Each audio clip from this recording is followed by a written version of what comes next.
but I'm going to anyway. The reason why I pick such long passages is because, let's face it, a lot of people don't read the Bible. And a lot of people who I've spoken with have said, I try to read it, but it's just too hard, and I don't get it, and this, that, or the other thing. I understand that. There's a lot of lists and instructions and stories about wars and things that don't make that much sense. And if you get to the begats, you kind of get a little confused. It's like, begat. Okay, never mind. I'll just go to church and listen to the sermon. Get it on audio. But it's very, very important to come in contact with those scriptures. Why? Because of passages like that. What would you feel like if I came up to you and I told you, you will be just like God? How many of you grew up hearing it? How many of you grew up hearing, you are a child of God? And it's not yet revealed what you will be. But when it's revealed who God is, you'll know that you are just like God. Because we all know that parents have children, and children don't come out something different than their parents. And God is our parentage. And so it makes no sense that we would see ourselves as anything other than a child of God. And yet we do. We see ourselves as far less. As I've said before, some of us, we look at Jesus as that big brother we can never live up to. And rather than see the joy of who he is, we feel bad about who we are. But God's not calling us to that. In our first passage this morning, Moses said to God, "Who am I?" That's how he started the conversation when God sent him on that impossible mission. He said, "Who am I to go do this thing that you're asking me to do?" Each and every one of us has been sent here with a seemingly impossible mission. It might not be to go free thousands of people. It might not be to do something that's profound on the world stage, but you're sent here to do something. And then we ask ourselves, who am I to do this thing? Now, when we talk to each other and someone says they're going to do something, and we say to them, who are you to do this thing? They list off their qualifications. Who are you to say that? Well, I went to seminary. That's who I am. Or I have this job, or I've done this thing. That's who I am. But what was God's answer to Moses? He didn't give him a long explanation. He didn't tell him his qualifications. What he said to him is, I am certainly with you. I am certainly with you. I abide with you. That's the answer. Because it's not about who we are separate from God. Because who we are separate from God is a lie. It's about who we are with God. Because who we are with God, which is our reality, is always enough. It's always enough. We were created for relationship. We were created in relationship. When we read the Bible and it sounds confusing, it's because relationships are confusing. Has anyone been in a relationship here? Do you want to show your hands? Have you ever been confused? Don't they make you confused? Your wife has her hand up. Relationships are confusing by their very nature. The Bible is a story of a parent who loves their child. Anyone who's ever been a child, and I think that pretty much includes everyone. Okay, so we're covered. Anyone who's ever been a child or anyone who's ever had a child knows the nature of that relationship. We read the Bible and we get a little freaked out by some of the things it says, but if you just really listen on a subtle level as a parent, this is kind of what the story sounds like. Hi, my child. Welcome to the world. I love you so much. I want to do everything for you. I want to give everything for you or to you, and I want you to have an awesome and happy life. And then the kid says, I want to do it by myself. And you say, okay, well, let me tell you how to do it. No, leave me alone. I want to do it by myself. And then the kid goes out, and they do it by themselves, and then they get hurt, and they go, Daddy, Mommy, I hurt myself. And what do?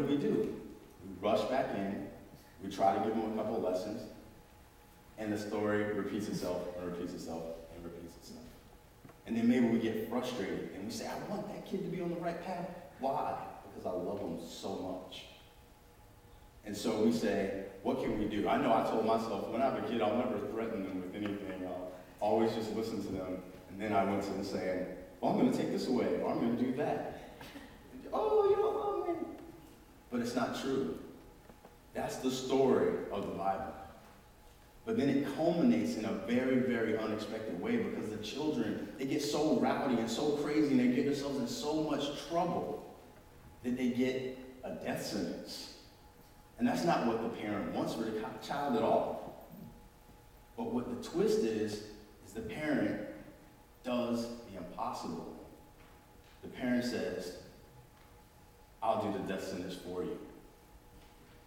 And unfortunately, sometimes that's what it takes for the children to know that they're loved. But has it changed the reality? Not at all. The children have always been wholly loved. And no matter how much the parent threatened or got mad or did any of those things to try to get the child on the right path, it was only because of love. And so when I ask the question, who am I? It's not about who I am without God. It's about who I am with God.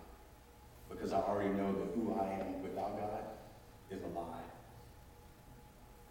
Now, how many of you were around in the 70s? Anyone? All right. So you all probably have somewhat familiarity with that song by The Who. This, who are you? Ooh. Everybody now. You know that song, right? Okay, so Pete Townsend, who wrote this song, he has a mixed story about where the song came from. If you listen to the lyrics, he's saying, who are you, who are you? I really want to know, who are you, who. In the beginning of the song, it tells the story of a man who got himself in a messed up situation. He was out drinking. I was going to try to figure out another way of saying it, but that's not okay. And he finds himself asleep in a doorway. And a policeman comes up to him and he recognizes him. And he says, if you can make it home on your own, basically I want to arrest you. And so he stumbles and he goes through everything and he makes himself his way home. And then when he gets home, his wife is there yelling at him for being out, getting drunk, and all these things. And then at some point in the song, he's still saying, who are you, who. He gets to a place where he says, God, there has to be a better way. And then the lyrics that come after it say, I know there's a place you walked where love falls from the trees. My heart is like a broken cup. I only feel right on my knees. I spit out like a sewer hole, yet still receive your kiss. How can I measure up to anyone now after such a love as this? Now, many of us who have heard that song probably never heard those lyrics. We don't expect it, nor do we anticipate it. When I hear those lyrics, I hear a song of redemption. I hear a song of amazing grace. How sweet the sound to save a wretch like me. But if you ask Peter what the song is about, you get a couple different stories. Sometimes it's about God, and sometimes it's about a rivalry he had with another band, kind of like a Cain and Abel story. That's because both of those things exist within us. But the irony and the funny thing about this song is when you really ask him about what the situation was when he wrote the song, he actually doesn't remember. He said, well, I wrote it after that story was about me and I was so drunk I don't remember even writing the song. So then I asked, well, who is the one that wrote the song?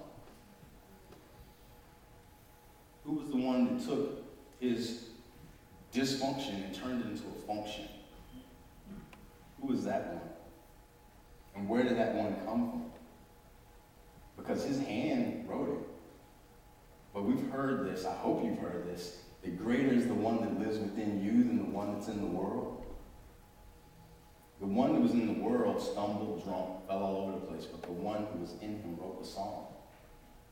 And the one that is in him is in you. And you are in that one. As we said in the call to worship this morning, in God we live, we move, we have our being. And as 1 John told us, we're children of God. Children of God. Do you know yourself as that? What does that tell you about who you are, who you will always be? Look in your heart.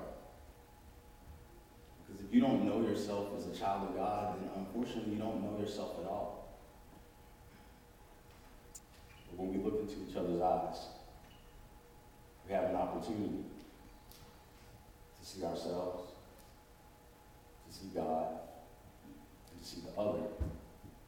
Because we all exist in that realm of God, in the reality of God.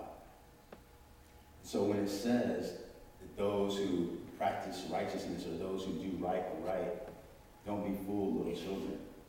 That we are pure just as he is pure, that we have that hope. That's not strange. It doesn't not make sense.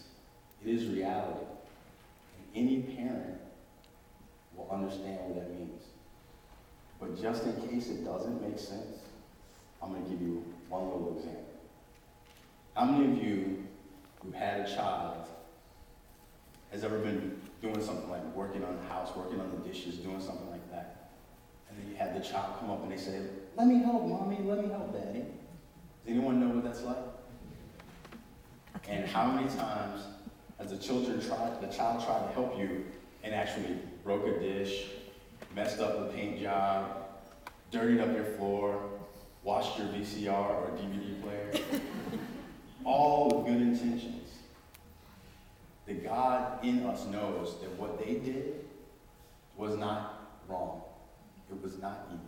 And there was no sin in them. Their intentions were good. Because they were born of God. And in God there is no sin. Who will say that God sins? There is no sin in God. So if you are in God, there's no sin in you. But you, without God, can do nothing but sin. You, without God, can only make mistakes and have no redemption. But the good news is this: you without God is a lie. And a lie has no power. It never has. Only the truth has power. The truth of who you are, the truth of who God is, the truth of who you are in God. You are children of God. We are children of God. Know this. And then when you hear "I am that I am," it will sound so good. That's what Pastor Paulo was saying, so good. To know that you are who you are.